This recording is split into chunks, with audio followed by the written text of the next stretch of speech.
మళ్ళీ స్థానిక సంస్థల ఎన్నికలు కూడా జరగబోతున్న నేపథ్యంలో ఈ ఎన్నిక ఫలితం చెప్పిన పాఠం ఏంటి? రేపొద్దున్న అవసరమైతే ఇంకా ఏకగ్రీవాలు చేసేసుకోండి అని వదిలేయడం బెస్టా? లేదు ఏ పార్టీ అధికారంలో ఉంటే వాళ్ళకే ఓట్లు పడతాయని ఫిక్స్ అయిపోవాలా?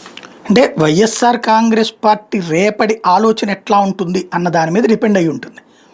రేపటి ఆలోచన కనుక కరెక్ట్ అయితే ఏది అది భయపడి పారిపోతే అంటే ఇప్పుడు ఈ ఎన్నిక ఎలా జరిగిందో అలాగే జరుగుతాయి ఎన్నికలు అని అనుకుంటే ఇంకా పోటీలో దిగడం కూడా అవసరమా? అంటే స్థానిక నాయకుల మీద ఆధారపడి ఉంటుంది. క్రిందసారి జెడ్పీటీసీ ఎంపీటీసీ ఎన్నికల్లో పారిపోయింది తెలుగుదేశం పోటీ చేయకుండా.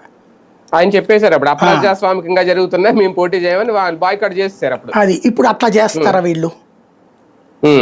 అలా చేసి కూడా గెలిచారుగా మొన్న, కాబట్టి గెలవచ్చని. ఇక్కడ ఏంటంటే మెయిన్ ఒకటే, అప్పుడు చంద్రబాబు ఏమి పిచ్చోడు ఏం చేయలేదు, ఆ మొక్క ప్రజాస్వామ్యం లేదు, పోవడం లేదు. ఎంపీటీసీ జెడ్పీటీసీ ఈ మున్సిపాలిటీ కార్పొరేషన్ వీటన్నిటిలో కూడా స్థానిక నాయకులు డబ్బులు పంచాలి. అంటే వాళ్ళ ఓటుకి డబ్బు పంచకుండా ఎన్నిక జరగదు.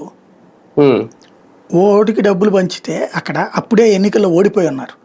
151 సీట్లు టీడీపీకి వైసీపీకి వచ్చినాయి కదా.